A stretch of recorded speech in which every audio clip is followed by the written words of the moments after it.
Bonsoir à tous. Merci au CNAM Engineering de nous accueillir ce soir et merci à vous d'avoir répondu présent à l'invitation lancée par la ville d'Angoulême et l'agglomération de Grand Angoulême. Si vous êtes là ce soir, c'est parce que vous êtes fiers d'être charentais. C'est la thématique de cette soirée. Nous entendrons des chefs d'entreprise, des sportifs, artistes, responsables associatifs qui s'investissent sur ce territoire et qui croient en son potentiel. Les élus nous diront aussi comment ils peuvent accompagner cette dynamique, comment ils espèrent mieux accompagner ces acteurs demain pour que collectivement et dans la période de crise que nous traversons, ce département de la Charente et plus précisément la ville d'Angoulême soit plus fort parce que, comme le dit l'adage, seul on va plus vite mais ensemble on va plus loin. Alors, autour de ces tables, dans l'ordre, Xavier Bonnefond, maire d'Angoulême et président de Grand Angoulême. À côté de lui, Élodie Dujon, avocate et présidente du CAGE, Bel Air Grand Fond, ma campagne.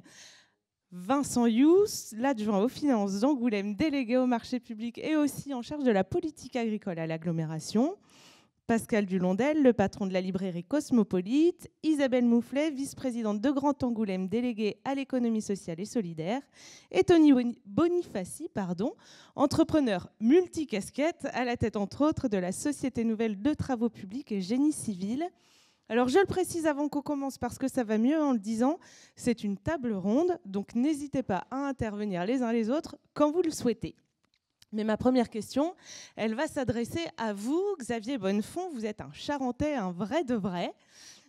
Vous êtes né ici, vous avez fait votre scolarité ici. Avant d'être maire d'Angoulême, vous vous êtes aussi investi à Marsac. Vous vous occupiez entre autres du fameux bric-à-brac. Qu'est-ce qui vous rend fier d'être Charentais et qu'est-ce qui doit nous rendre fiers de l'être ? Ça se résume pas en un mot. Alors, vous n'avez pas une heure non plus, mais quand même. Au moins 5 minutes. Hein. Non, ce qui me rend souvent, alors moi, ce qui me rend souvent le plus fier, évidemment, d'être charentais, c'est quand je suis à l'extérieur et qu'on parle de notre territoire. C'est souvent ceux qui, parfois, en parlent le mieux, même de loin. Et souvent, on l'était encore hier, il y a quelques jours à peine, sur l'accueil de nouveaux Charentais et de nouveaux Angoumoisins plus particulièrement. Et quand on échange avec eux pour ceux qui viennent de d'autres territoires et qui viennent même de loin, la façon dont ils parlent quand même de notre territoire, puisque quand on est Angoumoisin, évidemment, on circule à l'échelle de l'agglomération et du département de manière assez facile. Donc on parle évidemment de tout un territoire dans son ensemble. Et souvent, évidemment, c'est eux qui parlent, qui en parlent le mieux et qui notent évidemment quand même tous les éléments d'attractivité de notre territoire. L'offre culturelle, évidemment, fait partie de celle-là. Et c'est vrai que même si parfois on a le sentiment, quand la raréfaction des deniers publics existe, que c'est un vrai investissement pour nos budgets. On sait aussi à quel point c'est important quand même pour les entreprises, pour faire venir également aussi sur le territoire, pour embaucher.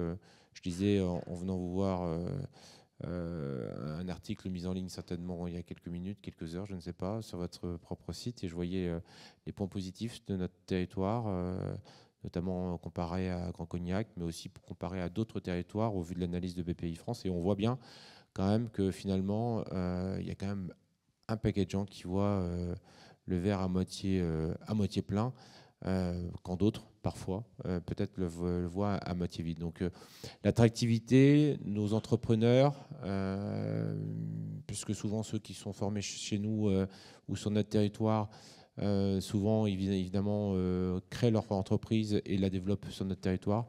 Et je crois que c'est aussi un élément de fierté. Ça évite d'avoir des grands sièges sociaux à l'autre bout de la planète avec des dirigeants qui, en appuyant sur un bouton ou en décrochant un téléphone, prennent des décisions qui peut-être ne sont pas forcément d'adéquation avec le développement de notre territoire.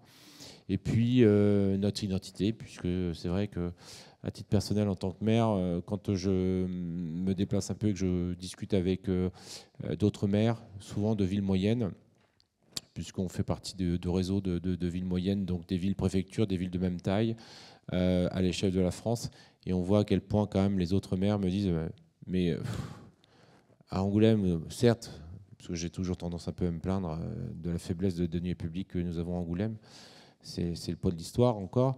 Mais quelle chance vous avez quand même, vous avez une identité, chose qu'on n'a pas sur beaucoup d'autres villes, même sous-préfecture, même préfecture, soit-elle à l'échelle de la France.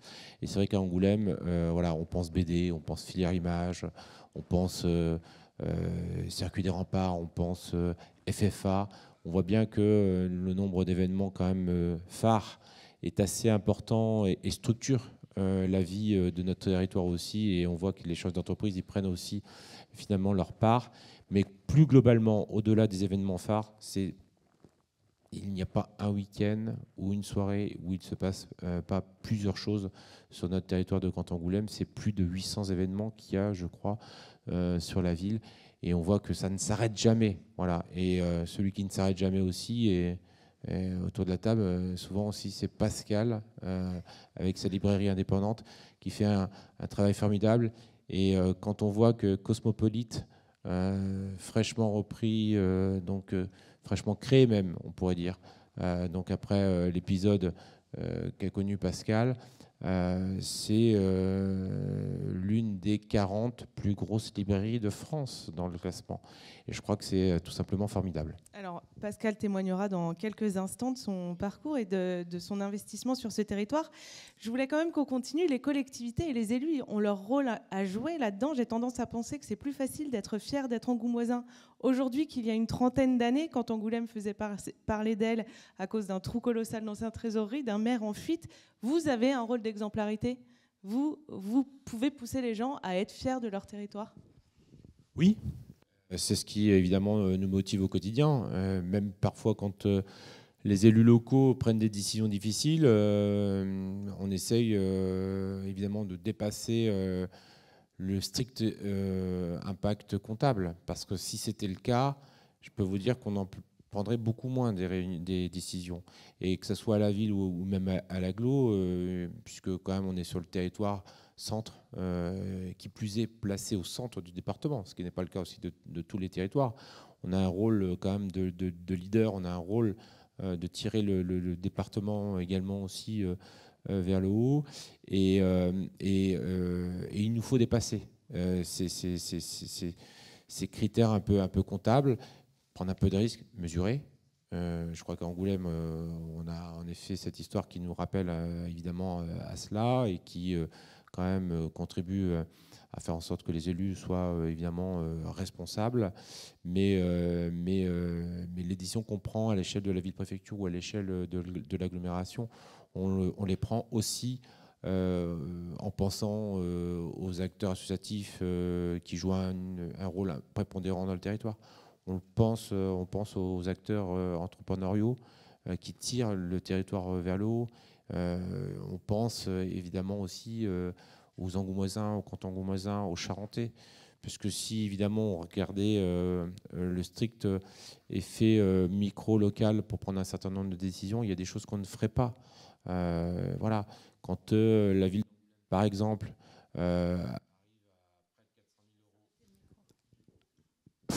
à près de 400 000 euros de soutien financier au club pro et à l'association SA15, c'est parce que ça joue un rôle. Ça joue un rôle, et qu'on était sur un territoire avec une partie de la compétence économique qui était portée par l'intercommunalité, qui n'avait pas de club d'entreprise, de club d'entrepreneurs. Et qu'est-ce qu'a fait évidemment ce club pro? Qu'est-ce qu'il a favorisé? C'est aussi ce club d'entrepreneurs qui n'existait pas et qui existe et qui fait des petits, évidemment, dans d'autres clubs importants du territoire. Mais ils ont montré l'exemple. Mais il n'y a pas d'autres clubs d'entrepreneurs de plusieurs centaines de chefs d'entreprise locaux, départementaux, ailleurs sur le département. Et donc, évidemment, on pense à tout ça. Alors, je reviendrai vers vous tout à l'heure, mais on va parler et donner la parole à Pascal Dulondel. On dit qu'un Breton reste breton pour toujours. Vous êtes né à Brest, mais aujourd'hui, vous vous sentez vraiment charentais. Ça fait 30 ans que vous vivez là. Pour ceux qui ne vous connaissent pas, mais je ne suis pas sûre qu'il y en ait beaucoup dans cette salle, vous êtes à la tête de la librairie Cosmopolite dans la galerie du Champ de Mars depuis 10 ans. Cosmo, c'est une vingtaine de salariés, 1500 m² de surface de vente, 40 000 références de livres. Est-ce que vous pouvez nous dire ce qui vous a poussé à investir sur ce territoire ? En fait, l'histoire est simple et compliquée, parce que quand on arrive il y a 30 ans de sa Bretagne par les vignes, on se dit, mais est-ce que je vais m'y faire, à ce paysage ? Et en fait, nous avons été à Place Louvel une dizaine d'années, et il y a eu l'aventure du Champ de Mars. Alors évidemment, je rejoins Xavier, moi, ce que j'adore, c'est quand, je parle pour moi, les auteurs, encore le week-end dernier à Brive, disent... On a passé un week-end à Angoulême pour le salon Angoulême, ce livre magique, on veut revenir, on va en parler. Donc ça, c'est ma fierté, c'est vraiment ma fierté. Donc tout ça fait que ça me pousse toujours à proposer dans mon métier des animations, des activités. D'abord, la première chose, c'est de proposer, vous l'avez dit, un nombre de références qui nous permet d'être vraiment très bien placés. Attention, on est indépendant, parce que souvent les gens font l'amalgame. Ah là là, c'est une grande librairie, une grosse librairie, ça doit être un groupe derrière. Il n'en est rien. Ce sont des gens, il y a 20 familles qui vivent de la librairie. Ça, on a même rajouté librairie indépendante en dessous le logo, parce que les gens ne faisaient pas la différence. Donc ça, c'est important. Effectivement, là, on est ce matin à 45 000 références en livres. C'est-à-dire que demain matin, vous venez à la librairie, vous avez 45 000 bouquins différents. C'est quand même énorme. C'est pour cela aussi que le Centre national du livre nous a repérés avec un label de distinction. C'est important. On a la même chose pour le DIST, on est disquaire indépendant. Donc cette vocation de laisser mes libraires avec un choix éditorial, ça n'existe pas dans des structures de groupe. Tout ça me pousse, entre guillemets, à l'excellence. Voilà. Alors, vous avez 1000 idées à l'heure à peu près, et vous le dites souvent. Aujourd'hui, grâce à votre salon du livre, aux yeux des éditeurs avec qui vous collaborez, Angoulême a fait sa place entre Paris et Bordeaux.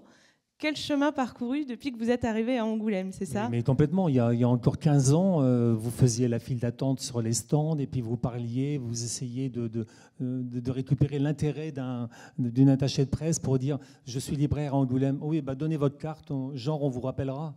Et maintenant, mais c'est quel chemin, quoi. Maintenant, c'est les auteurs qui vous embrassent et qui vous disent « Pascal, on se voit tout à l'heure ». Et en fait, je me suis rendu compte le week-end dernier que en fin de compte, sur tous les stands qu'on voit, il y a peut-être... Alors avant, c'était 90% de recrutement. Il fallait aller expliquer ce que tu faisais à Angoulême, dans ta ville, dans ta librairie. Et maintenant, c'est à peu près 10% de nouveaux auteurs qu'on ne connaît pas. Alors c'est aussi la patience et le chemin d'écouter et d'être à l'origine, souvent, des écrivains. Un auteur débute. On a vu David Fotignos il y a 3 jours, et c'est un ami. Et évidemment, maintenant, il a un gros succès.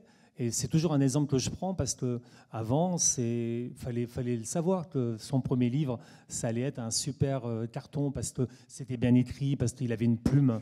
Et donc, tous ces auteurs-là se rappellent que Cosmo est toujours dans le premier wagon. Alors, on va poursuivre, mais on m'a fait passer un petit message. Une voiture, une Mini grise, gêne la circulation et va être enlevée par la fourrière si son propriétaire ne s'y présente pas. Voilà, le message est passé. Isabelle ?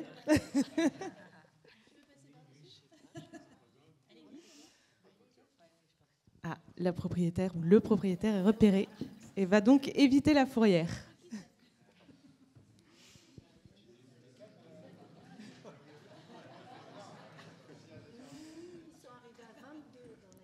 Pascal, on va poursuivve. Donc, il y a 10 ans, quand la librairie Chapitre, où vous étiez responsable, a déposé le bilan, vous n'avez jamais songé à repartir en Bretagne ?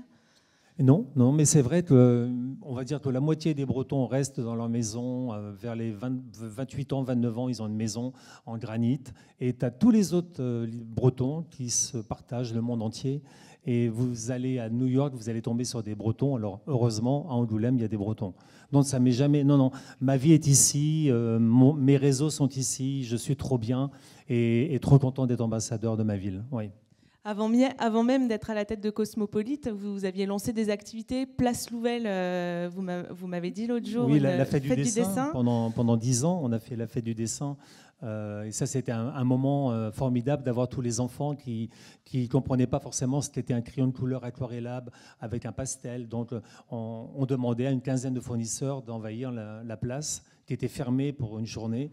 Donc ça, c'était déjà un prémisse de tout ce qu'on pouvait faire dans notre métier. Voilà, maintenant la dictée, qui est aussi un gros succès chaque année, ce salon du livre dont on vient de parler, et puis vous êtes aussi partenaire de tout un tas d'événements culturels dans le département. Je pense au FFA, aux Trois Coups de Jarnac, à Littérature européenne qui a lieu à Cognac ce week-end. Ça se traduit comment, ces partenariats ? C'est en fait une histoire souvent de rencontres, d'amitié et de fidélité. Et c'est mes valeurs à moi. Donc à partir de là, on ne peut que... C'est vrai que dès l'instant où on vient nous chercher parce qu'il y a un livre à défendre ou un disque, bah c'est vrai qu'on a les faiblesses de ne jamais refuser. Et en fait, ça s'est fait petit à petit. Hein. C'est pas comme ça, c'est pas de l'opportunisme. Ce sont des relations humaines avant tout. Et vous travaillez aussi en famille dans cette librairie ? J'ai le bonheur d'avoir mes 2 garçons avec moi et vous n'imaginez pas...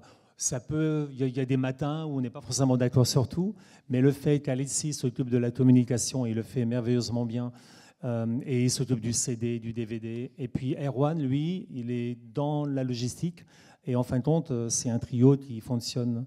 Et je suis tellement fier de mon équipe, au-delà de mes 2 enfants, c'est vraiment des gens passionnés. On va dire que chaque libraire que j'ai, chaque disquaire, chaque papetière, pourrait très bien avoir son unité à elle ou à lui, et puis en fin de compte, continuer de travailler comme ça. Donc l'important, c'est qu'on est sous la même chapelle et qu'à partir de là, on va dans le même sens. Ça, c'est important. Et Xavier, comment les collectivités, enfin comment la ville d'Angoulême, comment l'agglomération de Grand Angoulême peuvent accompagner des entreprises comme celle de Pascal Dulondel, qui ont des entrepreneurs hyper enthousiastes à leur tête ? En étant attentif, d'abord, et à l'écoute. Puisque évidemment c'est même souvent en échangeant que les idées viennent et qu'on mesure comment on peut accompagner les 100 idées, les 1000 idées, ça dépend à combien ça va donc dans la tête de Pascal. Mais c'est vrai qu'en général, il vient pas, il demande assez peu de rendez-vous. Quand il demande, on se dit ah là c'est sérieux, c'est déjà mature. Et on se dit, bon, bah, c'est pour l'année prochaine, c'est pour le prochain budget, si tant est que ça soit nécessaire d'accompagner un peu financièrement, parce que Pascal fait partie de ceux qui ont souvent plutôt d'être accompagnés en termes de communication, en termes de facilité, d'organisation, puisqu'il est à la manœuvre de beaucoup de choses. Je me souviens même il y a très longtemps déjà, pour toutes les sorties des Harry Potter, comment il fallait fermer la rue des Postes, la place Louvel, comment le soir tard, il y avait des centaines et des centaines de familles et d'enfants. C'était des trucs assez incroyables. Il faut être un peu fou quand même pour imaginer des choses comme ça. Eh ben non, ben oui, Pascal et ses équipes à l'époque étaient déjà un peu fous. Donc pour le Salon du Livre, qui est la dernière création quand même de Pascal, je me souviens, il me dit, il faut vraiment que je te voie. Alors il vient me voir et puis il me parle du Salon du Livre. Je dis très bien, ok, oui. Ah non, mais c'est intéressant, on va t'accompagner. Donc c'est pour quand ? Ben, c'est pour dans 6 mois. Ah, d'accord. Donc c'était pas pour l'année suivante, c'était pour évidemment l'année en cours. Donc c'est pas une grosse participation, puisque la ville accompagne beaucoup quand même par la mise à disposition de Franquin, et c'est déjà évidemment nécessaire et stratégique dans le déploiement d'une telle manifestation. Mais évidemment, on a accompagné quand même un petit peu financièrement. Et on a trouvé l'argent. Par d'une association. Hein. Oui. C'est pas la librairie en elle-même que vous... C'est l'association. Ouais. Et on a accompagné financièrement, mais c'est des décisions faciles, ça. Parce qu'évidemment, on connaît Pascal, parce qu'on connaît évidemment le succès et le rayonnement que ça va prendre, que ça va avoir. Et évidemment, dans une année, dans les budgets de départ, il y a des choses qui, très vite, on sait qu'elles n'auront pas lieu dans l'année. Donc, on a toujours un petit peu de souplesse, de disponibilité. Encore faut-il prendre les décisions, évidemment, politiques, parce que c'est une décision d'élus, d'équipe. Mais évidemment, quand on a un acteur culturel, mais ça s'applique à d'autres champs, à d'autres secteurs d'activité, qui porte et qui prend des risques, mais qui porte son territoire et qui vit son territoire, évidemment, c'est facile d'accompagner. Je vous remercie. Alors, on va rester dans le domaine de la culture avec une courte vidéo réalisée au Showroom 57 dans le Vieil Angoulême. Il s'agit de la galerie d'Audrey Sedano, la dessinatrice parisienne qui puise son inspiration à Angoulême. Je m'appelle Audrey Sedano et je suis illustratrice et auteure de bande dessinée à Angoulême. Je ne vis pas totalement en Charente, je suis en région parisienne, mais mon activité est à Angoulême depuis plusieurs années et oui, je me sens complètement charentaise. Ce qui me fait sentir charentaise, c'est que j'ai été accueillie tout de suite. En région parisienne, ça a été très compliqué de démarrer une activité d'illustratrice. Et ici, j'ai pu même monter ma propre maison d'édition. Il y a eu vraiment un accueil, un accompagnement du territoire. J'ai installé ma maison d'édition à Saint-Saturnin en 2017. Puis j'ai ouvert la galerie, le Showroom 57 en 2021. Et effectivement, après tout cet accueil, j'ai souhaité garder cette activité, même si j'habitais pas au même endroit, parce que c'était déjà un territoire hyper inspirant et puis les gens me connaissent, donc faire évoluer une renommée et puis voilà, un nom, j'allais pas recommencer sur un autre territoire, donc je suis très bien en Charente. Moi, ça m'inspire la Charente d'un point de vue purement littéraire, parce que j'ai une bande dessinée qui s'appelle Saint-Sat, qui est une série sur le patrimoine français de manière générale, et j'ai les 3 premiers tomes qui se passent en Charente. Donc c'est un petit canard chevalier qui s'installe en Charente dans des vieilles pierres, dans un prieuré, et c'est vrai que du coup je me suis attachée au territoire, j'ai fait énormément de recherches et puis on tombe amoureux du territoire. Saint-Sat va prendre son envol dans le prochain tome, le 4e tome. Il est arrivé en Charente-Maritime au tome 3. Et là, ça y est, il s'émancipe, il part en Bretagne et il va rejoindre la région parisienne, donc de nouvelles aventures, mais il y a toujours un lien avec le territoire d'Angoulême. Je fais aussi rayonner tout mon travail angoumoisin en région parisienne. Je travaille par exemple avec le musée de la toile de Jouy depuis plusieurs années. Et j'essaie de faire toujours le lien. Donc il y a déjà mes dessins et donc mon inspiration un peu bande dessinée qui est dans le parcours permanent. Et puis 2025, ils m'ont confié le commissariat d'une exposition toile de Jouy et bande dessinée. Donc une manière pour moi aussi de faire venir la ville en région parisienne. Pour m'installer à temps plein à Angoulême, il faudrait que mon mari ait du travail. Non, c'est vrai que j'aurais aimé m'installer en Charente, mais j'ai trouvé mon équilibre aussi en faisant les allers-retours en région parisienne et en Charente. Déjà parce que je suis beaucoup sollicitée sur le territoire où j'ai installé mon activité. Et puis ça me permet en fait de vraiment avoir un temps calme en région parisienne pour travailler. Et après, c'est plus du relationnel que j'installe en Charente. Un temps calme en région parisienne, on a du mal à y croire. Bon, la Charente est un territoire inspirant pour les artistes comme Audrey Sedano, mais pas que. Tony Bonifaci, je me tourne maintenant vers vous. Vous dirigez la SNGC, la Société Nouvelle de Travaux Publics et Génie Civil à l'île d'Épagnac. Mais on ne peut pas vous cantonner à ce rôle-là d'ouvragiste. Depuis la Charente, vous avez aujourd'hui la volonté de concurrencer la SNCF avec le train. Est-ce que vous pouvez nous parler un peu de ce projet ? Le projet du train est né de la frustration du territoire. En fait, je travaille qu'avec des pouvoirs publics, puisque mes marchés sont forcément avec des collectivités locales. On a participé un petit peu à l'élan collectif pour essayer de protester contre le non-respect par la SNCF des horaires qu'ils nous avaient promis. Voilà, donc on avait bloqué, je dirais, à l'initiative des élus, la gare. Et la SNCF étant un de mes clients, j'ai rencontré en fait mon associé Alain Gétraud et je lui ai posé la question pourquoi on n'arrivait pas à avoir ces foutues dessertes qui nous permettaient d'accélérer en fait le développement de notre territoire. Et c'est comme ça qu'est née en fait l'aventure du train. J'en ai parlé à quelques amis entrepreneurs, dont un qui est ici, Antoine. Et ils ont dit bingo, quoi. Alors, avec 2 banques territoriales, le Crédit Agricole pour ne pas les nommer et Arkea, c'est comme ça qu'on a lancé une première levée de fonds à 1,5 million pour lancer les études, voir les faisabilités techniques, matérielles, et qu'après on a fait une deuxième levée de fonds à 8,5 millions avec 650 participants. Les banques ont remis de l'argent au pot, voilà, et que j'espère que d'ici la fin d'année, on va pouvoir faire une belle annonce. On est sur une grosse levée de fonds à 260 millions d'euros en equity et 450 en dette. Tout est prêt pour pouvoir se mettre en route en 2027. Il faut simplement que les banques, dans un contexte un peu compliqué, nous suivent. Voilà, donc j'espère qu'en fin d'année, ça marchera. Et je pense que derrière, ça va continuer et contribuer à continuer à développer les territoires et que des initiatives ou des personnes comme celles que vous avez présentées puissent continuer à venir en Charente. Et les études que nous avons fait d'impact, c'est peut-être à l'arrivée de 15 000 personnes sur le territoire, donc avec toutes les conséquences que ça peut avoir.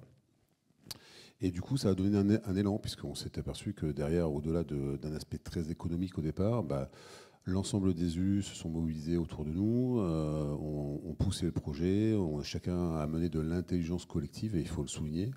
Et que ça a permis d'amener une dynamique un peu différente où on s'est aperçu que les projets pouvaient sortir un petit peu des tiroirs à condition que tout le monde amène sa pierre à l'édifice et qu'on arrête un petit peu la séparation entre élus, collectivités, entreprises, associations, et que quand on était un petit peu, ce que disait Pascal, un petit peu curieux les uns des autres, on pouvait faire des choses formidables et en fait que dès qu'un projet était un peu structuré, les gens se fédéraient autour de ça. Ce que vous m'avez dit l'autre jour aussi, lorsque nous avons échangé, c'est qu'aujourd'hui, les chefs d'entreprise de ce territoire ont la volonté de travailler la main dans la main. Ce n'était pas forcément le cas avant. Quel a été le déclencheur ? Qu'est-ce qui a fait que vous vous êtes tourné vers vos camarades plutôt que concurrents ? Je pense que c'est parce qu'on s'est tous aperçus qu'on avait besoin les uns des autres et qu'on ne pouvait plus rien faire tout seul.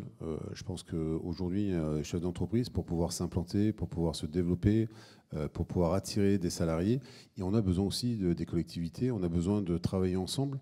Et ça, c'est essentiel. Et on s'est aperçu que un peu trop d'ego nous empêchait de nous développer. Moi, je viens de récupérer un jeune cadre qui est arrivé, qui était un Angoumoisin, qui était à Paris et qui est venu parce que... Et quand on a fait l'entretien d'embauche au mois de juillet, il a dit moi, j'ai quitté Angoulême il y a 15 ans. Et aujourd'hui, j'ai plaisir à revenir. Et ce que disait Xavier, il y a du sport, il y a de la culture, il y a des choses. Ma femme, qui est normande, accroche énormément. Et on voit que de plus en plus, notre territoire attire parce qu'on a des offres d'activités sportives, culturelles très importantes. Et pour nous, entreprise, c'est très, très, très important. Voilà. Donc, effectivement, on s'est aperçu que la force collective était un atout.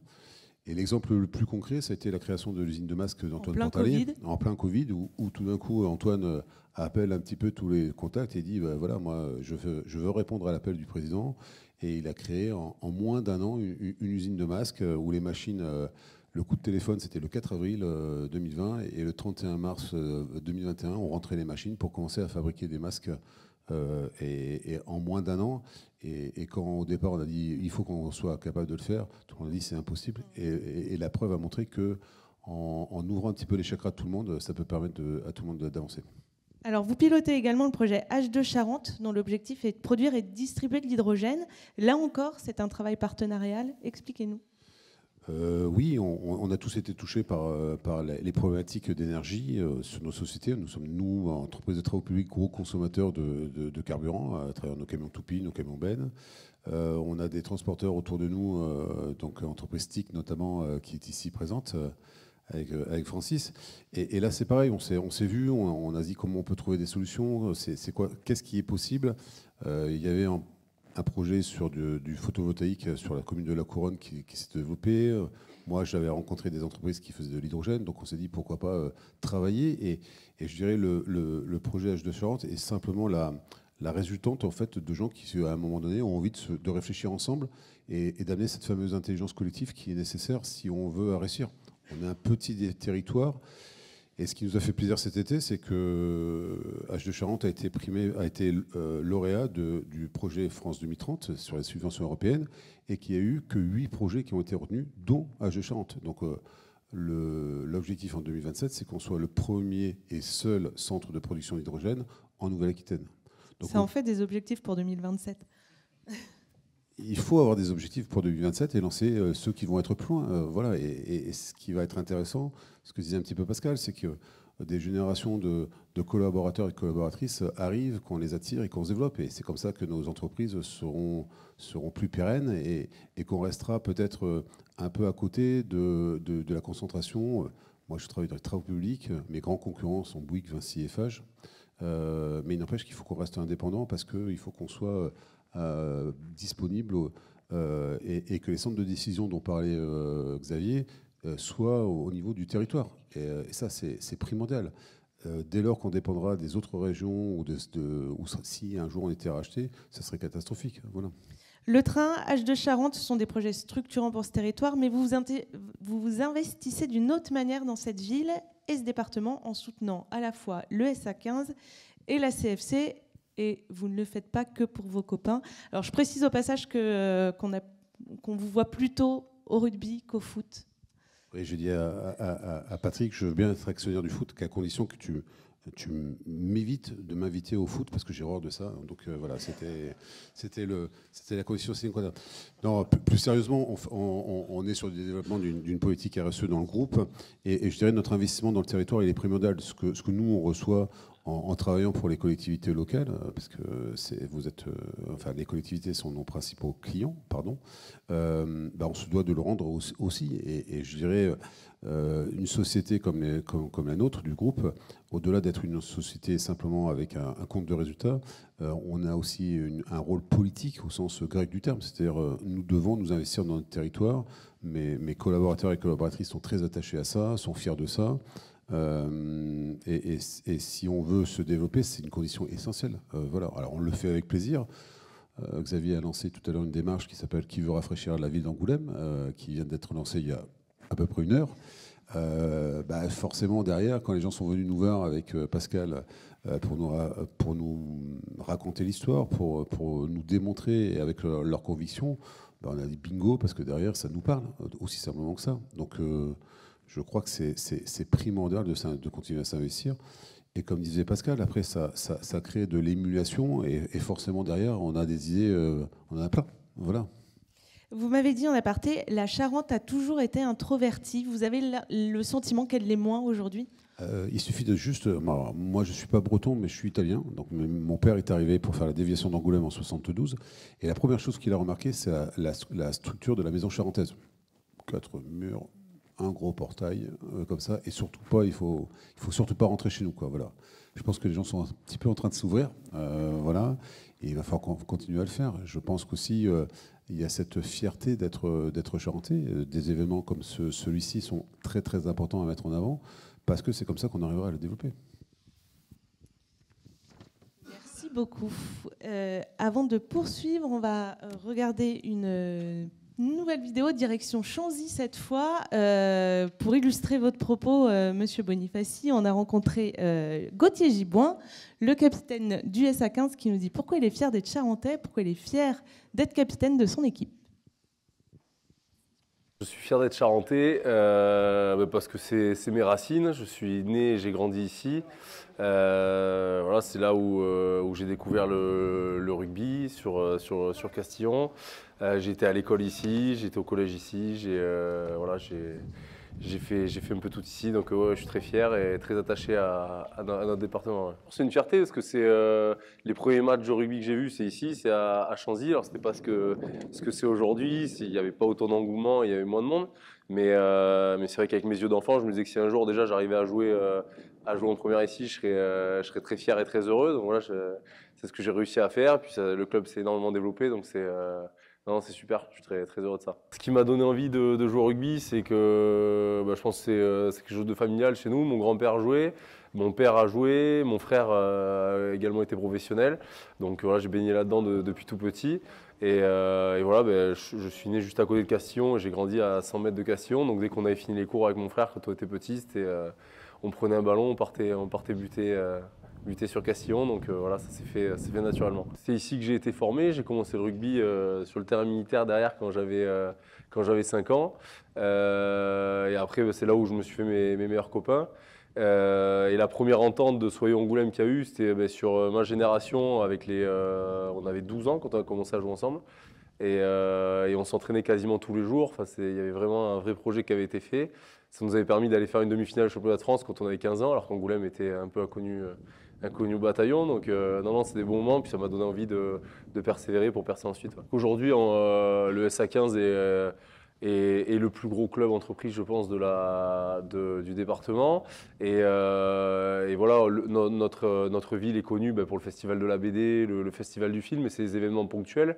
Après, à représenter la ville et le département sur, on va dire, sur 30 dates dans l'année, je pense que c'est nous qui avons le plus de rayonnement. Donc ouais, c'est important qu'on donne une bonne image partout où on va et qu'on s'exporte bien. Ouais.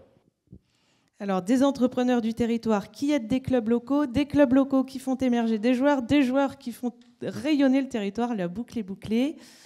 Vincent Youx, je m'adresse à vous maintenant. J'imagine que quand on est élu, on ne peut avoir qu'envie d'accompagner des projets comme ceux que porte Tony Bonifaci. Heureusement qu'il y a des mecs qui osent, vous m'avez dit l'autre jour en parlant de lui. Est-ce que dans l'attribution des marchés, quand on est élu, on peut aujourd'hui favoriser une entreprise comme la sienne, qui aide les clubs locaux, qui investit en faveur de l'environnement sur le territoire? C'est une forme de sport. C'est-à-dire qu'il faut affronter une réglementation qui est un peu tatillonne, qui interdit en tant que tel le fait qu'il y ait un prisme local qui soit valorisé. Mais c'est vrai que quand on voit des gens qui osent, on se dit que c'est quand même absolument essentiel que la ligne politique qu'on essaye de porter, ça soit de faire en sorte que l'argent public des Charentais reste en Charente autant que possible. Et puis, c'est pas que rester en Charente pour le chiffre d'affaires des entreprises concernées, c'est que quand on regarde les comparaisons départementales, le département qui a le moins de chômage, c'est la Vendée, parce que toutes les entreprises charentaises ont une vieille tradition à peu près incontournable. Vendéenne. Les entreprises charentaises. Ouais, je me projette dans un futur que je veux rapprocher, mais merci. Les entreprises vendéennes ont cette tradition de toujours travailler avec des fournisseurs et des prestataires qui sont leurs voisins. Et ça vient de loin, c'est leur histoire, et on ne va pas dupliquer cette histoire. Par contre, qu'on saisisse toutes les occasions pour aller dans un renforcement de cette solidarité territoriale entre entreprises, collectivités, associations, ça me paraît absolument vital. C'est vital parce qu'on ne sait pas de quoi demain est fait. Rien que sur cet aspect-là, le fait qu'on essaye d'avoir une forme de fidélité à un territoire, c'est essentiel. Mais c'est aussi vital parce que c'est comme ça qu'il y a de la créativité. Et il faut que chacun puisse faire une partie du chemin. Alors, tout à l'heure, c'est du sport, mais comment on fait concrètement?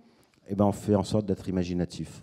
J'ai une petite fierté personnelle, c'est d'avoir mis en place la clause Molière. Ça fait pas mal de polémiques à une époque. Ça consistait à vouloir bloquer une dérive européenne qui était problématique, qui consistait à permettre qu'il y ait des ouvriers de l'autre bout de l'Europe qui viennent profiter de l'argent public dans les entreprises du BTP le plus souvent. Donc je vous passe le détail, mais cet aspect-là, finalement, a permis que sur la ville et sur l'agglo, en tout cas, on fasse en sorte que ça soit bloqué. Il n'est pas question d'avoir des prix qui soient amoindris, parce qu'on va trouver des ouvriers qui ne payent pas de sécu. C'est quand même, à un moment donné, une cohérence politique de se dire que l'argent public ne doit quand même pas aller à des entreprises qui vont sur du moins-disant social. Après, il faut être un peu imaginatif. Un des aspects joyeux du sport des marchés publics, c'est de trouver comment on trouve le chemin. C'est vrai qu'en arrivant à la mairie avec Xavier en 2014, j'avais vu qu'il y avait eu quelques commandes de bio, sur des projets, c'est des produits pour les cantines scolaires. Et en fait, de bio, il était chinois. Et donc, le lapin chinois... Du bio pas local. Le lapin chinois, je n'étais pas convaincu que ça soit autre chose que du chat. Et donc, on s'est dit qu'on voulait éviter ce type de choses. Et donc, on a mis un marché en place qui n'était pas un marché alimentaire, c'était alimentation plus pédagogie. C'est-à-dire qu'on demandait à celui qui gagnait le marché de pouvoir accueillir les classes d'Angoulême sur son lieu de production. Et du coup, les Chinois étaient plus en difficulté. Voilà, ça fait partie du sport un peu rigolo.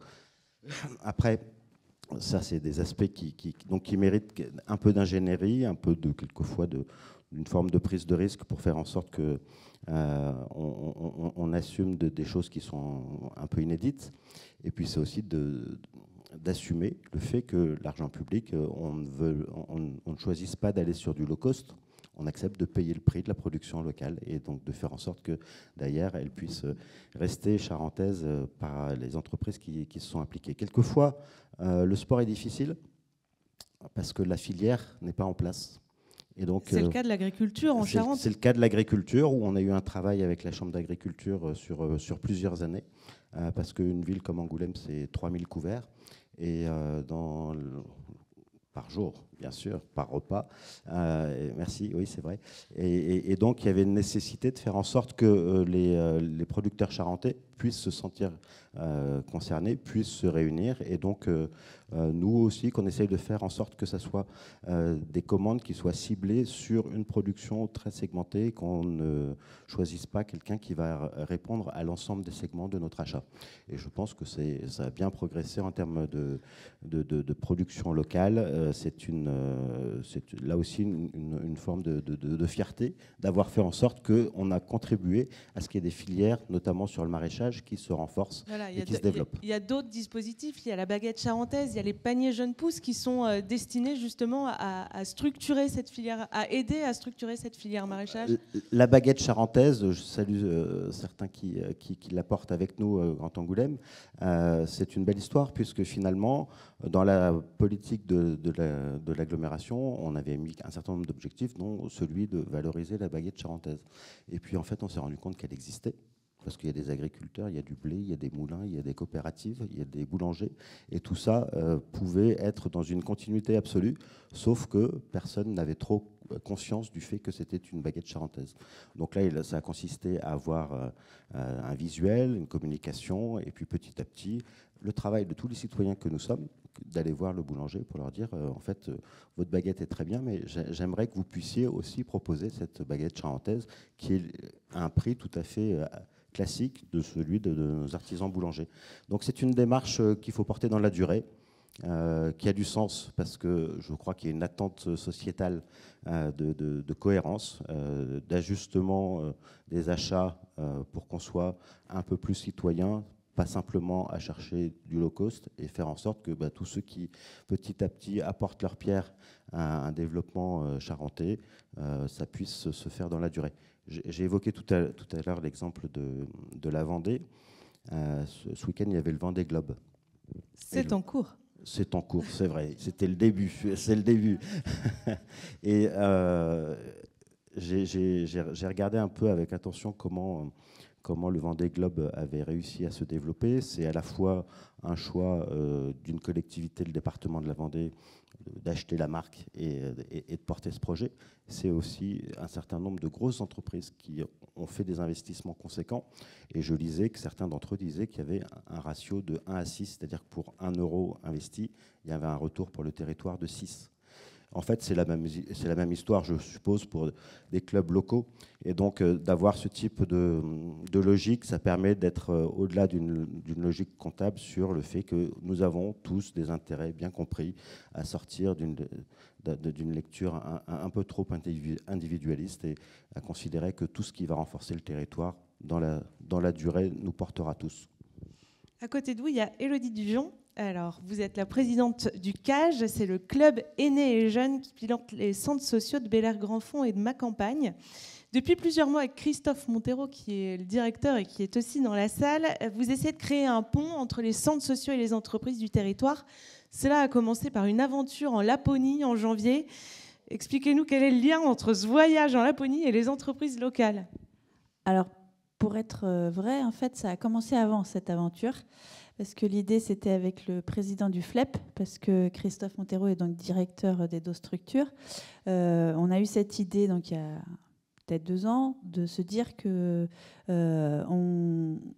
les centres sociaux étaient quand même un peu exclus, mal connus déjà, très mal connus, exclus de tous ces liens avec les entreprises, et que ça nous paraissait quand même un peu aberrant, qu'on voit bien que les financements publics diminuent. Il y a des pays où les centres sociaux ne sont pas du tout subventionnés par de l'argent public, mais juste par des entreprises, notamment dans les pays anglo-saxons.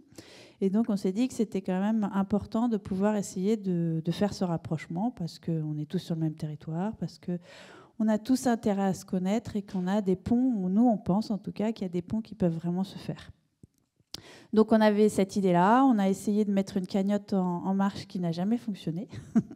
Donc un jour, on a eu cette idée de se dire peut-être que si on fait quelque chose d'un peu extraordinaire, qui met un peu des paillettes dans les yeux qui fait rêver. On va pouvoir plus en parler et plus se mettre sur le devant pour en parler, quoi. Donc avec l'étiquetage, vous êtes allé frapper à la porte des entreprises. Exactement. Donc nous sommes allés, donc on leur a présenté cette idée de subventionner le départ en Laponie, qui était quand même un départ sportif sur 4 jours, qui était en plus avec différentes causes, puisqu'il y avait la valorisation des femmes, puisque c'était fait par un groupement qui valorise les femmes. Enfin, il y avait plein de choses, et on est allé taper à la porte des entreprises pour leur demander s'ils pouvaient nous aider à financer.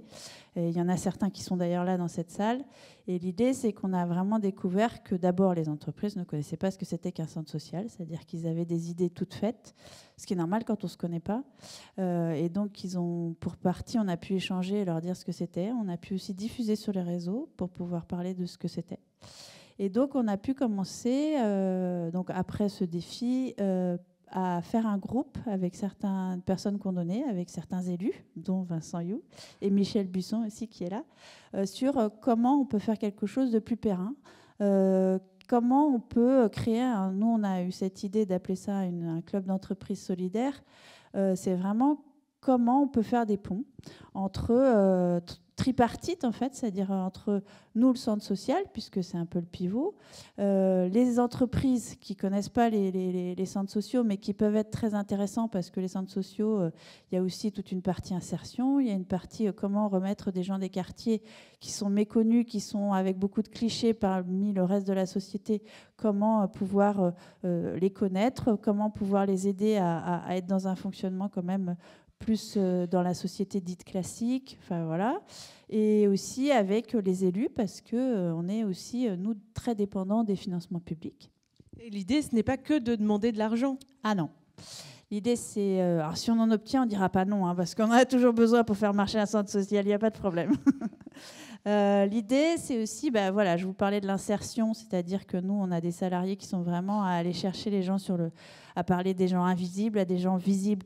Plus que visible, on va dire, enfin voilà, et d'aller peut-être pouvoir les aider à rencontrer, à mettre le pied dans une entreprise, à apprendre le savoir-être, des choses comme ça. L'idée aussi, c'est qu'on aimerait pouvoir travailler sur tout ce qui est donc un peu le côté RSE et de faire ce pont pour travailler avec ce que décrivait justement Vincent You sur comment on peut travailler entre élus, entreprises, et aussi, nous, on voudrait s'inclure dans la boucle, voire faire le pont entre comment on peut avoir des clauses qui se correspondent bien aussi à ce que peuvent répondre les entreprises locales, parce que des fois, quand chacun réfléchit dans son coin, on n'est pas au point de rencontre qui fait que ça soit pertinent. Voilà, c'est tous ces points-là qu'on aimerait avoir cette discussion tripartite. C'est déjà quand même bien engagé, on y réfléchit, il y a des choses qui se construisent. C'est un peu long parce que c'est pas quelque chose qui est déjà établi, mais je pense que les gens qui innovent savent bien que c'est pas en un claquement de doigts qu'on fait les choses. Nous, ça fait vraiment 2 ans qu'on y réfléchit et ça fait même pas. On est parti en Laponie fin janvier, donc ça reste quand même très récent. Mais ça avance et l'idée, c'est vraiment de tous se connaître, de se dire que la Charente, elle a besoin de tout le monde, c'est-à-dire pas juste les entreprises, pas juste les élus, mais aussi les quartiers prioritaires où il y a aussi des gens de valeur et que des fois, on leur donne juste pas leur chance parce qu'ils sont catalogués comme étant... Je vais vous raconter quelque chose pour vous montrer ce point-là. Je crois que c'est Christophe Montero qui m'avait raconté ça, que quand les gens postulent et déposent un CV en mettant qu'ils habitent dans un immeuble avec, vous savez, quand vous mettez dans un immeuble, vous mettez un numéro d'appartement et tout ça, ça se voit sur un CV. Et que les gens se déplacent et habitent de l'autre côté de la rue, mais qu'ils ont un numéro de maison classique, les gens ne se disent pas qu'ils sont dans les quartiers prioritaires, alors qu'ils ont juste traversé la rue, en fait. Et tous ces clichés-là, je trouve que c'est un peu... Alors évidemment, je ne dis pas que ça n'a pas de raison d'être, mais si on apprend à se connaître, on pourra peut-être dépasser ça. Vincent, accorder un bonus à des entreprises qui collaborent avec des centres sociaux, c'est envisageable aujourd'hui dans l'attribution des marchés ? Il faut être un peu malin et donc le la dire peut-être un peu différemment. Le sport, l'imagination. Mais ceci dit, d'abord, on a fait un pas dans ce sens-là, c'est-à-dire que c'est un peu technique, mais il y a 20 ans, Jean-Louis Borloo, quand il a lancé la rénovation urbaine, il a considéré que c'était impossible d'avoir des milliards d'euros qui arrivaient dans des chantiers et que les habitants de ces quartiers ne puissent pas en bénéficier par un emploi. Et donc, il y a eu les clauses d'insertion sociale qui étaient souvent 3% du chiffre d'affaires, qui imposaient à ce que ce soit des personnes en insertion du quartier, et c'était tellement local que c'était à la rue. C'est-à-dire que pour la rénovation urbaine de Bassaux, vous habitiez rue de Bassaux, ça allait. Vous étiez de l'autre côté du pont à Fléac, ça ne marchait pas.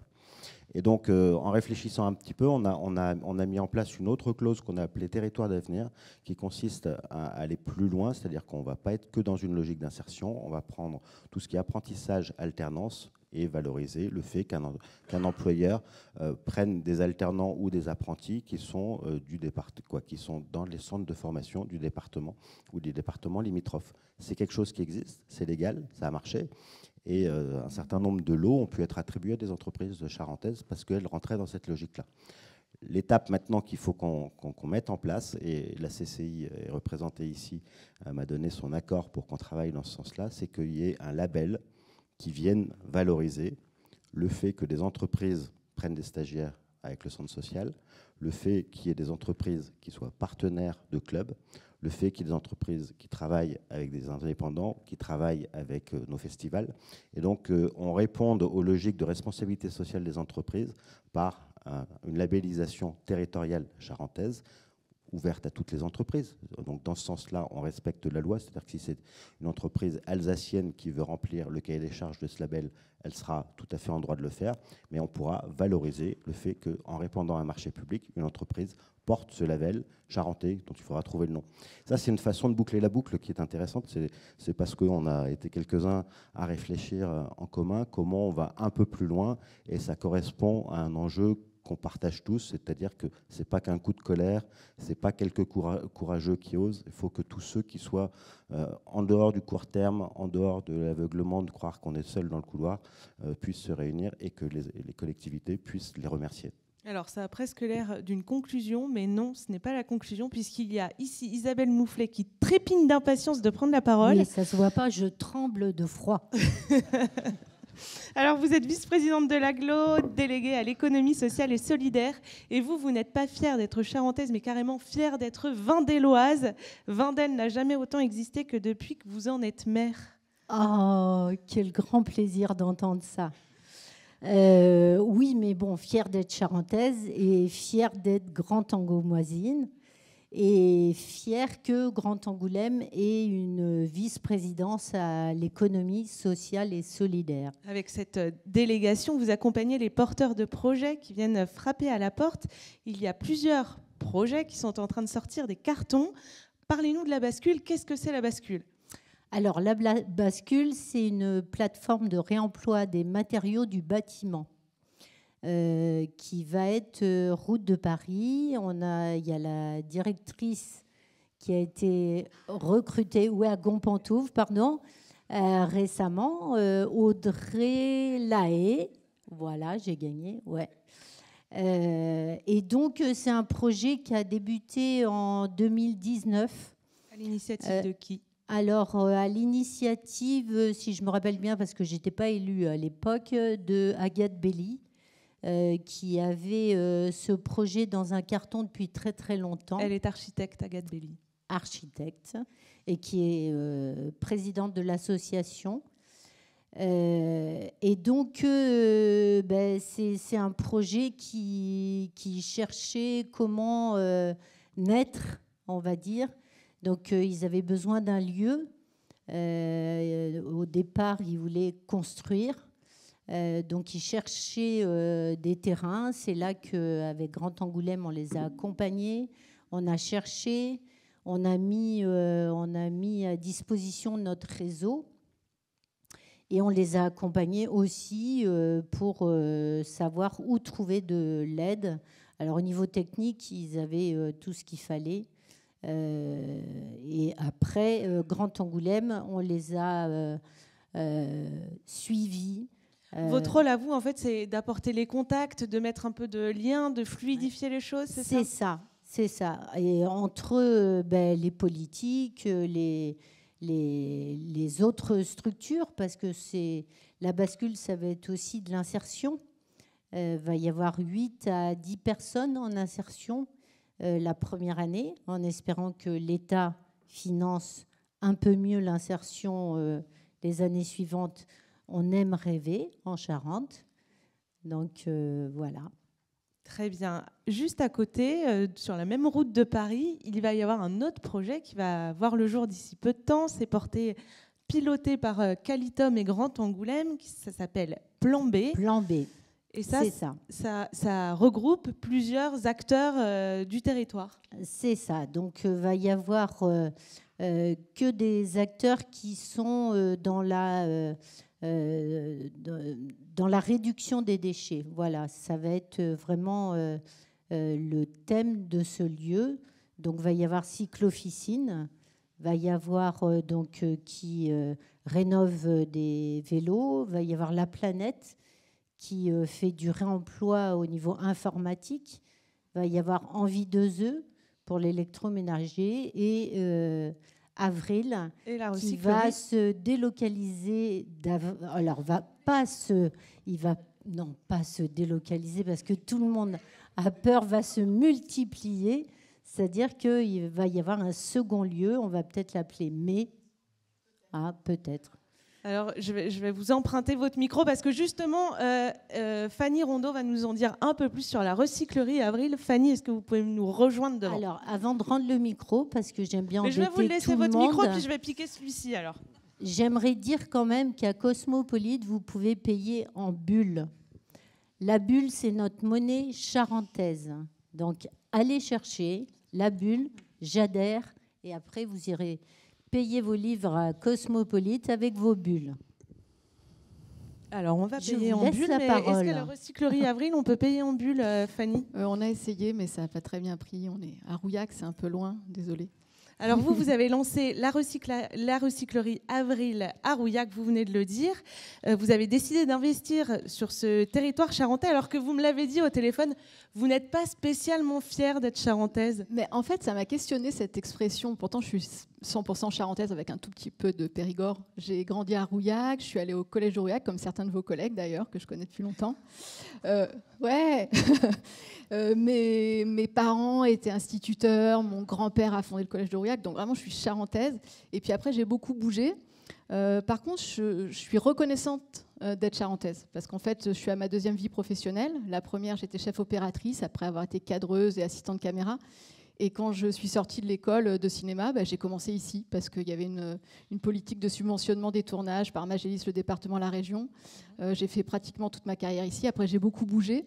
Et quand j'ai eu envie de rendre au territoire un peu du temps que j'avais comme intermittent du spectacle, on a eu ce projet un peu fou, un peu familial au départ, tout petit, de monter une recyclerie. On en avait vu sur d'autres départements quand on tournait. Et en fait, c'était il y a 10 ans. Ça va faire 10 ans en 2025, ouais. Et en fait, on a tout de suite été suivis par notre petit territoire. Et puis là, maintenant, on va devenir grand grâce au Grand Angoulême et à Calitom. Ouais. Alors, grâce à Plan B, c'est ce que vous venez de dire, vous allez vous dédoubler la structure. Ça veut dire 2 fois plus de produits recyclés, réemployés, 2 fois plus de salariés en insertion ? Alors, nous, on ne fait pas d'insertion. On est une structure d'emploi pérenne. Il y a plusieurs modèles pour les recycleries. Nous, on a choisi d'être sur l'emploi pérenne.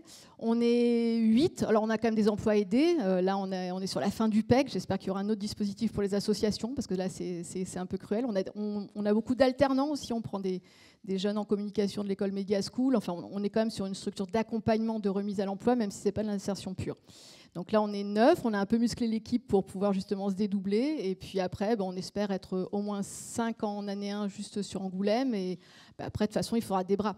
On a aussi beaucoup de bénévoles, ça je tiens à les remercier. Il y a une grosse partie de l'équipe qui est bénévole et c'est aussi ce qui fait la spécificité des associations. C'est qu'on est vraiment sur un mélange des styles, un peu avec des emplois aidés, des salariés emploi pérenne, mais aussi beaucoup de bénévoles qui viennent nous donner de leur temps.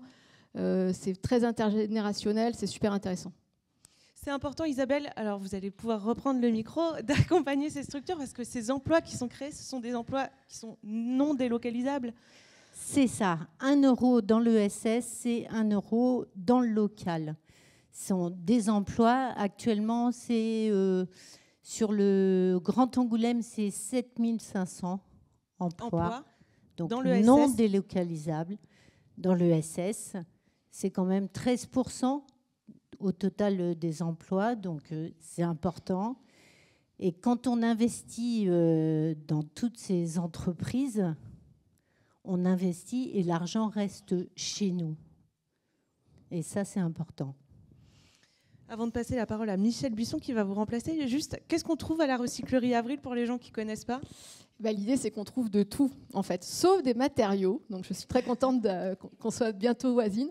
L'idée, c'est justement de réemployer tous les objets du quotidien. Donc, ça va de la petite cuillère au livre, en passant par les vêtements, évidemment, qui est un des défis de demain pour nous, parce que les filières se bouchent à l'international. Et voilà, donc en fait, l'idée, c'est qu'on trouve de tout, évidemment, des meubles, des choses qu'on prend parfois le temps de relooker. On peut tout trouver, a priori, en seconde main. Et je vous encourage tous à intégrer cette démarche dans vos modes de consommation, parce que c'est vraiment ce qui fera levier pour changer le monde. Et alors, plan B, l'ouverture, c'est pour quand ? Alors, l'ouverture, je ne sais pas. La remise des clés ne saurait tarder. Et à partir de là, on vous tiendra informé, bien entendu. Okay. Le plan B et la bascule, c'est 2 projets qui vont voir le jour à peu près en même temps. C'est ça, parce qu'on est très fort sur le territoire et on lance tout en même temps. Parfait. Est-ce que je sors mon sac tout de suite ? Alors, ce sac... Dites-nous, qu'est-ce que c'est ? Ça a été fabriqué par une association. Il y a écrit Made in Grand Angoulême. Ça, ce sont des bâches, comme vous avez derrière vous, là. Un kakémono. Ouais, mais on n'aime pas, c'est des bâches. Et donc, c'est des anciennes publicités de Grand Angoulême. Et vous voyez, ce sont des sacs où vous pouvez mettre votre déjeuner pour midi. Et qui sont fabriqués localement ? Bien sûr, madame. On les trouve Pas où ? en Chine. Alors, ça, c'est Grand Angoulême qui a passé une commande parce que il y avait toutes ces kakémonos en stock. Et il y en a encore plein et on va faire une boutique dans pas longtemps. Parce que les collectivités ont besoin d'argent. D'accord, ok. Pour financer les collectivités, donc. Très bien. Michel, merci Fanny. Je vous laisse donner votre micro à Michel et transmettre le flambeau. Merci. Michel Buisson, vous venez nous parler de... Alors, vous êtes le maire de Briey, mais pas que. Vous êtes aussi à l'agglomération... Vous siégez aussi à l'agglomération de Grand Angoulême, qui planche depuis 2 ans environ sur un schéma de promotion des achats socialement et écologiquement responsables. L'acronyme est... Le SPASER. Un peu horrible. Alors, c'est une obligation légale. Qu'est-ce que c'est, ce SPASER ? Alors, peut-être, avant de commencer, dire que moi, je suis très fier d'être charentais. Je suis un pur charentais. On peut être fier aussi des Charentais qui sont présents là, les entrepreneurs, ceux qui entreprennent. Et justement, le SPASER est peut-être un dispositif qui peut contribuer à les accompagner encore mieux. Alors Vincent a dit beaucoup de choses, je souscris quasiment à 100% à tout ce que tu as dit. Tu as parlé des contraintes, c'est un champ de contraintes, les marchés publics, c'est clair. Il va même s'en rajouter, c'est-à-dire qu'il va y avoir des critères environnementaux bientôt, des critères sociaux. Et du coup, ce seront des obligations qui vont être obligatoires pour les entreprises et pour les marchés. Donc, du coup, comment les accompagner ? Le SPASER, on pourrait dire, c'est encore un bidule de plus. C'est un dispositif, c'est un schéma, comme vous l'avez dit. Mais ce qui est intéressant, c'est qu'on l'a construit nous-mêmes et on le construit collectivement. Derrière, il y a des partenaires ici qui sont présents, qui ont participé à l'élaboration de ce schéma. Donc, tu as dit tout à l'heure qu'il fallait être un peu sportif, malin, tu dis souvent intelligent. Donc là, du coup, c'est une intelligence collective qui permet, dans ce schéma, justement, de glisser des choses qui vont nous permettre de mieux accompagner, voire, j'ai envie de dire, de favoriser peut-être nos entreprises, nos commerces, nos producteurs, nos artisans. Et ça, c'est déjà écrit ? Alors là, on en est à la 4e mouture. Il y en aura, je pense, une 5e. Il n'est pas complètement finalisé. Voilà. Donc, et d'ailleurs, s'il y a encore des choses qui vont se produire, prochainement, on a une réunion avec quelques entreprises, parce que Vincent a parlé des clauses sociales tout à l'heure, qui peuvent être justement très contraignantes. Tu parlais de pourcentage, etc. Mais justement, les critères ne prennent pas en compte ce que font déjà les entreprises socialement. Et elles font déjà des choses, certaines. Et ça, ce n'est pas pris en compte. Alors, par exemple, il faut qu'on arrive à glisser ce type de critères dans le schéma. Parce que un schéma, c'est comme des statuts pour une association. On les écrit collectivement, mais après, ça fait loi. Donc, c'est important de glisser dans ce schéma des choses importantes qui vont permettre de soutenir et d'accompagner nos entreprises, nos commerces et nos producteurs. Est-ce que vous avez déjà des exemples d'actions concrètes? Alors, par exemple, tout à l'heure, vous avez parlé du panier Jeune Pousse, où justement on travaille déjà avec des producteurs bio. Et ce qui sera un comble, on a commencé à travailler avec eux, comme l'activité et le dispositif se développent, on va être obligé de faire un marché. Et ce qui sera un comble, c'est qu'on ne puissera plus travailler avec les producteurs. Et là, justement, dans le Spazer, il est indiqué des choses comme quoi, en effet, eh bien, il faudra que ce soit bio, mais il faudra que ce soit local. Ça ne viendra pas de Chine ou de je ne sais où. Voilà. Donc on essaye de distiller dans ce schéma des choses, alors peut-être malines ou intelligentes, qui vont nous permettre d'accompagner au mieux nos forces vives locales. Voilà. Merci Michel. Donc la suite de cette démarche, c'est donc le label Vincent, pardon. D'ailleurs, j'en profite pour dire que justement, comme il n'est pas finalisé, il y aura encore des réunions, il y aura encore, si dans l'assistance, vous avez des idées ou des choses qui coincent dans les marchés, je vois déjà des gens qui opinent du chef, là, ça peut être intéressant de les faire remonter, tant qu'il n'est pas écrit, on peut encore y rajouter des choses. Voilà. Donc, le label, j'ai peut-être déjà dit l'essentiel tout à l'heure, mais pour le reformuler, il s'agit de mettre dans un cahier des charges très simple des actions qui permettent de valoriser le fait qu'il y ait des entreprises qui ont le sens du territoire. Et donc, celles qui viendront prendre des stagiaires des centres sociaux, ça mérite que ça soit valorisé. Ceux qui sont partenaires de festivals, de clubs ou d'autres démarches, ça mérite que ça soit valorisé et que ce n'est pas quelque chose qui sera illégal parce que ça sera ouvert à toutes les entreprises qui le souhaitent. Mais en tout cas, dans les cahiers des charges des marchés des collectivités, ça permettra d'être valorisé, donc d'avoir des points, et donc de faire la part entre ceux qui jouent le territoire et ceux qui sont aveugles au territoire. C'est deux familles qui existent, mais moi je voudrais revenir sur un exemple très simple, le marché de Chanzy. Il y avait un budget qui était conséquent, avec le risque qu'il soit dépassé. Et il y avait un calendrier qui était très court parce qu'il fallait que la saison puisse commencer fin août, si j'ai bonne mémoire. Tous les lots, je crois, en tout cas la grande majorité, ont été attribués à des entreprises charentaises. Je regarde l'architecte qui a bien connu cette période-là. Et en fait, ils ont tous mouillé le maillot. Ce n'était pas simplement un chiffre d'affaires, c'était aussi une fierté. Le mot, je l'assume, de pouvoir participer à ce chantier sur un rattrapage de 30 ans d'oubli du stade. Et en fait, toutes ces entreprises ont mouillé le maillot, ont tenu les budgets, et je crois qu'il y a même des retraités qui sont revenus, qui ont remis leur habit de travail pour pouvoir faire en sorte que ça soit dans les délais.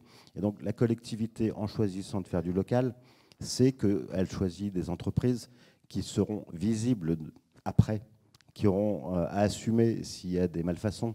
Et donc, c'est aller dans le sens d'un travail bien fait. Donc, le schéma que met en place l'agglomération et que Michel Buisson vient d'évoquer, c'est une chose. Le fait qu'on puisse aller aussi sur un retour pour les entreprises qui mouillent la chemise, comme je l'ai dit tout à l'heure, c'est quelque chose qui sera pleinement satisfaisant. L'objectif, c'est pas qu'on reste que entre Charentais, c'est pas le sujet, mais c'est que on puisse faire la part entre ceux qui sont, encore une fois, moteurs pour le territoire et ceux qui ne sont pas dans cette démarche-là. Alors, je sais que vous avez tous très très froid, je vous entends le dire, mais avez-vous des questions à ces élus, entrepreneurs que vous avez devant vous? La première question est jamais facile, mais n'hésitez pas.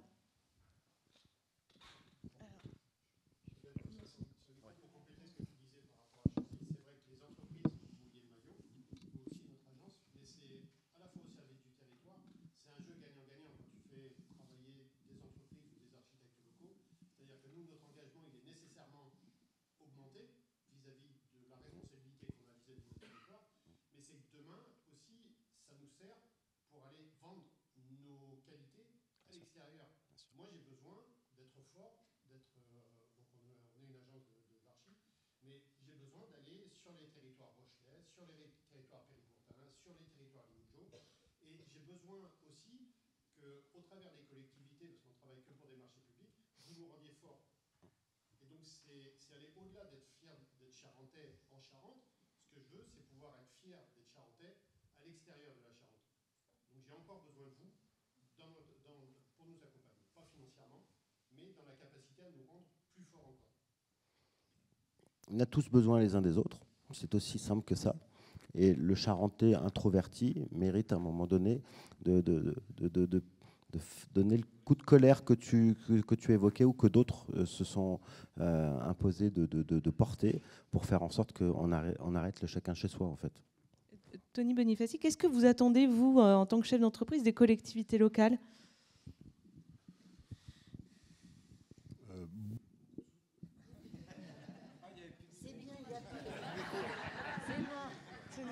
Ça s'est démaculé. Bon, d'accord. Une vraie belle démarche ce soir. C'est beaucoup de fraternité.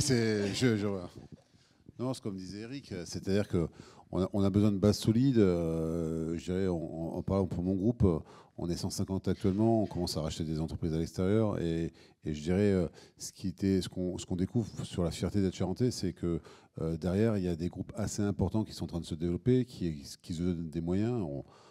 Je pense par exemple à Sopec, qui est quand même leader européen de la bombe. On a énormément de pépites industrielles et, dans le territoire. Et je dirais par rapport à ce que vous disiez, c'est derrière, on va forcément continuer à investir au niveau RSE, parce que ça devient essentiel pour nous. Je dirais même en termes d'attractivité pour nos salariés.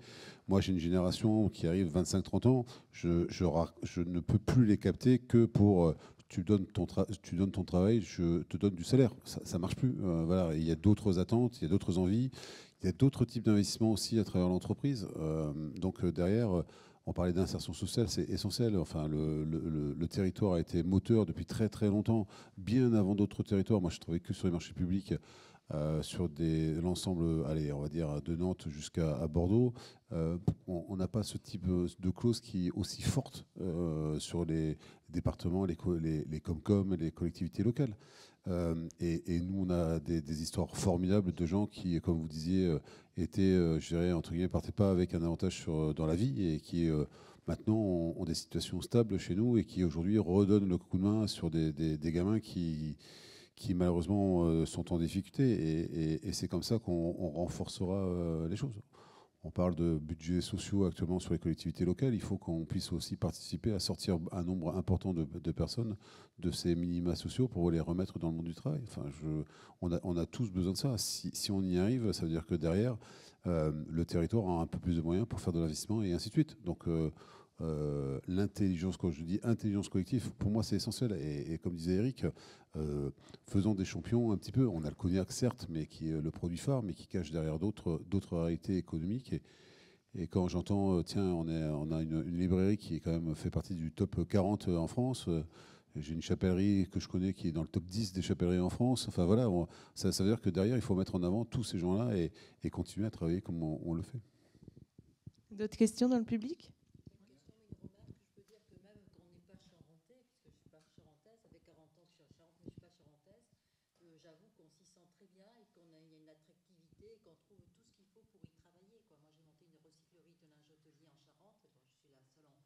C'est du beau linge. Ouais, et je l'ai monté en Charente parce que j'ai trouvé tout ce qu'il fallait pour travailler, des agences de com, il y a vraiment des choses importantes. Je travaille avec la Croix-Rouge qui est présente ici ce soir aussi. Et donc, je pense qu'en Charente, j'ai eu un accueil important. Alors, moi, je suis bordelaise et même arcachonnaise. Je vois que vous n'êtes pas sectaire parce que je vois l'eau des abattis sur la table. Oui, on a voulu les cacher. Hein. Ne les cachez pas parce que c'est ma région. Vous voyez, donc je suis là toute la semaine. Je travaille la semaine ici. Je repars le week-end ce matin d'Arcachon parce que j'ai un mari, je suis à la retraite et j'ai un mari là-bas. Mais donc, je repars tous les week-ends là-bas. Mais j'ai plaisir à travailler sur la Charente. Et je retrouve en Charente j'ai pas besoin d'aller à Bordeaux, de monter cette entreprise. Et maintenant, on a 12 personnes. On travaille beaucoup avec la réinsertion. On a des gens qui viennent de votre milieu. Et on travaille aussi avec la Croix-Rouge. Et on essaie de faire travailler aussi des écoles, des choses comme ça. Et parce que moi, je suis vraiment retraitée et c'est du bénévolat. Ce que je fais ça juste pour monter vraiment une entreprise, la mener à un bon niveau et sûrement la céder à mes employés prochainement. Mais je trouve qu'en Charente, on trouve tout ce qu'il faut. Et même en n'étant pas charentaise, merci de votre accueil. Isabelle, vous voulez réagir ? Oui. Parce que Vincent disait heureusement, il y a des mecs qui osent. Alors moi, je dis heureusement, il y a des gonzesses qui osent. Bravo. Michael Laville. Oui, juste un petit témoignage par rapport au lien qu'on a avec les entreprises et notamment à Grand Angoulême. On est en train de développer, et on a même sorti des outils, des boîtes à outils pour permettre aux entreprises de faire venir des talents. Parce que c'est bien beau de... Alors moi, je suis très fier d'être charentais. Je suis toujours estomaqué de l'entrepreneuriat en Charente. On fait des soirées avec le marketing territorial, on reçoit des chefs d'entreprise. Et je suis toujours très, très fier de ces entreprises. Et estomaqué, c'est le mot, quoi. Une petite dame qui arrête d'être infirmière et qui retape des meubles dans un garage et qui tout d'un coup monte sa boîte et a 100 employés en France et des antennes partout en France. C'est sur notre territoire. Et il y a plein d'exemples comme ça. Et donc, pour arriver à monter une entreprise, il faut aussi avoir des collaborateurs. Et des collaborateurs qui restent en Charente. Et ça a été un souci. Et c'est un souci que Grand Angoulême, et avec le marketing territorial, on s'est emparé de ça. On a fait un pacte talent qui doit absolument servir dans toutes les entreprises pour le recrutement, de la rédaction, de l'annonce de l'emploi, en passant par même l'accueil, la découverte du territoire, et après comment arriver à garder ces talents qui viennent ici sur le territoire. De la même manière, on est en train de travailler avec Michel Buisson sur un pacte santé. Alors là, c'est plus, vous l'aurez compris, pour faire venir des médecins. Mais on va faire la même chose aussi, on va faire un pacte commerce pour dire aux commerçants et faciliter aux commerçants comment avoir des aides en tout genre, comment avoir une bonne promotion de son commerce, etc. Donc on a toutes ces boîtes à outils qu'on est en train de mettre en place. Puis je ne veux pas monopoliser la parole, mais je voudrais quand même parler du 71 bis rue Hergé. C'est le mois local, du 7 au 30 novembre, où là, c'est encore la belle expression de la collectivité avec Philippe Vergniaud, où on a, qui est délégué au commerce à l'agglomération, où on a rassemblé bon nombre de produits charentais et même de l'agglomération, du beau linge d'ailleurs, parce que pour moi, patron de Qualitum, il n'était pas question de parler de commerce sans parler de comment mieux consommer proximité, donc le consommer local, c'est un peu l'étiquette, et puis c'est surtout la politique menée par Qualitum. Donc on va parler du mieux consommer, mais on va aussi montrer les beaux produits, parce qu'en Charente, on a un savoir-faire de dingue. On a des produits d'une excellence terrible. Donc cette boutique, elle n'est certainement pas là pour faire concurrence aux boutiques de l'artère piétonne, mais bien pour montrer les produits. C'est la vitrine, on va dire. On espère pouvoir le pérenniser. Et c'est jusqu'au 30 novembre, et je vous invite bien évidemment à y aller. Et puis le dernier mot, je suis vice-président en charge du marketing et de l'attractivité. Et quand je me pointe à un salon de professionnels, Grand Angoulême n'était capable que de montrer des canoës et kayaks sur la Charente. Bon, je ne pense pas que ça soit comme ça. Alors même si c'est un super truc et qu'on les aime et qu'on aime cette belle Charente, c'est pas comme ça qu'on attire les entreprises. Donc la surprise pour Noël, c'est qu'on est en train de faire une belle vidéo. Et c'est même plus une vidéo, c'est un film avec un réalisateur. Et on va vous montrer ce qu'est l'attractivité par ce film qui va être assez joli, même très très beau, vous pourrez le découvrir, parce qu'il faut qu'on puisse se vendre correctement et arriver à convaincre les talents, justement, qu'il faut bien venir sur notre territoire, parce qu'ici, ce soir, il n'y a que des gens qui aiment la Charente, qui sont fiers d'être charentais et qui surtout veulent y rester en Charente. Donc les faire venir bientôt avec le train.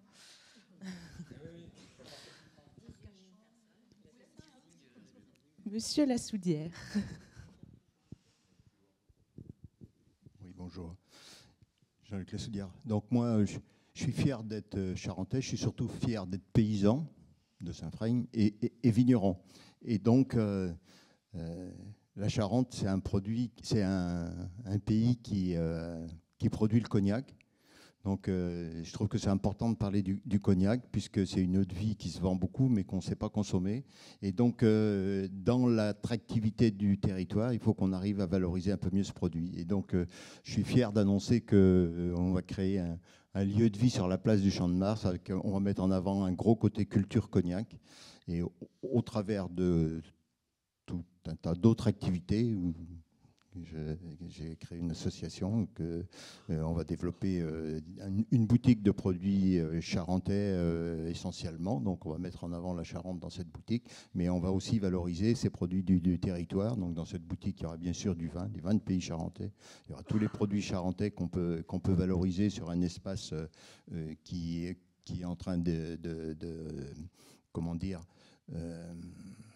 d'essayer de rayonner encore plus, parce que jusqu'ici, Pascal l'a bien fait vivre, mais la place méritait qu'on abonde un peu plus le rayonnement de l'espace. Donc on va essayer de mettre le cognac en avant dans cette zone-là et développer tout un tas de nouveaux, comment dire, de nouvelles relations sociales autour d'un lieu de vie où voilà, on va faire de la gastronomie. On va faire tout. Il ouvre quand votre lieu utile, puisque c'est comme ça qu'il s'appelle? Au mois de décembre. En décembre, pour la fin d'année donc. Est-ce que d'autres personnes veulent prendre la parole? Vincent, ici. Ouais, du coup, Benoît midi pile. Du coup, moi, je suis de retour en Charente depuis pas très longtemps, et c'est vrai que c'est très très chouette la dynamique que je vis là après l'avoir quitté à 18 ans. On a parlé du cognac, on a parlé du BTP, de beaucoup de choses. On n'a pas parlé de l'industrie quand même, ce que je suis venu chercher ici. On a des faiseurs historiques de moteurs et de batteries. Et nous, on a bien l'intention de créer une filière de mobilité, de petits véhicules charentais. Voilà, ça commence avec Vincent depuis quelques jours notamment, et plusieurs nous ont fait confiance. On a vraiment l'intention de rester ici, et je finirai là-dessus. Moi, je pense que le monde de demain sera évidemment très chahuté, et la résilience passera par le tissu du coup interpersonnel et la localité. Je pense qu'une industrie automobile aussi doit se relocaliser. Elle n'a pas de raison d'être asiatique, internationale, elle sera locale. Juste pour dire, quand on dit que Grand Angoulême accompagne les porteurs de projets, midi pile, quand ça a commencé, je me rappelle qu'il y avait eu l'appel à projet Grand Angoulême. J'étais dans le jury, c'était le premier jury où je participais, et donc où il nous a présenté son projet. Moi, je me suis dit, bon, il est un peu dingue, celui-là. Est-ce qu'on lui fait un chèque ou pas? Et en fait, on y a tous cru, et c'est comme ça que l'aventure a commencé. Et je suis vraiment fière d'être charentaise et fière d'avoir fait partie de ce jury qui a donné aussi les moyens de commencer. Merci, Grand Angoulême. Vincent, est-ce qu'on a respecté le timing? Impressionnant. Bravo. Merci, parce qu'il fait froid, donc ça aurait été gênant. Mais peut-être qu'on peut vous inviter, du coup, à aller déguster des produits charentais pas très loin d'ici, dans la salle juste à côté. Moi, je retiens qu'on a besoin de folie. Que la folie, c'est une prise de risque, mais c'est aussi une joie. Et on fait des rencontres magnifiques quand on a des gens, hommes et femmes, qui osent sortir du bois. Et donc, soyons fous et folles ensemble. Ça sera notre grande fierté collective de pouvoir porter cette dynamique-là. Merci. Merci à vous d'avoir participé à cette table ronde avec des témoignages inspirants. Merci à vous d'avoir bravé le froid, et en espérant que ce soir, vous serez tous encore un peu plus fiers d'être charentais. Et rendez-vous le 10 décembre pour les Charentais de l'année, me dit le rédacteur en chef de Charente Libre, à l'espace Cara. Et vous serez encore plus fiers d'être charentais.